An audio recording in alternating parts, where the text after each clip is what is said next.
Does a final judgment of divorce convey real property? It can convey real property. However, you have to have expressed language that the judgment serves as a conveyance.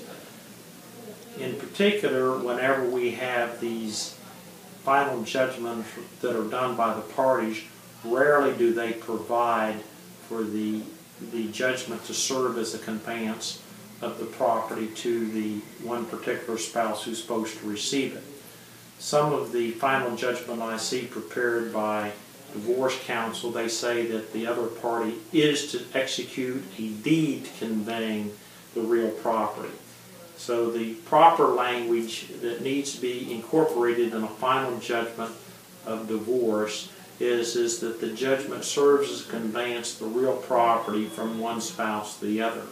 So if you want the final judgment to convey real property to one spouse to the other, you need to take particular attention to the wording in the final judgment. There is language that can be used in deeds whereby a spouse conveys their interest to the other spouse.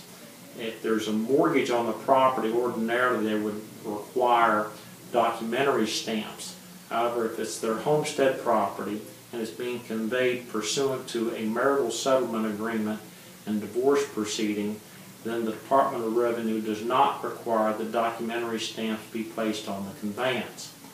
If, however, we have more property than just the home, then other property that is conveyed from one spouse to the other pursuant to a marital settlement agreement would require documentary stamps on the transfer up to based upon 1/2 of the unpaid balance of the mortgage that encumbers it. If there's no mortgage on the property, then there would not be any documentary stamps.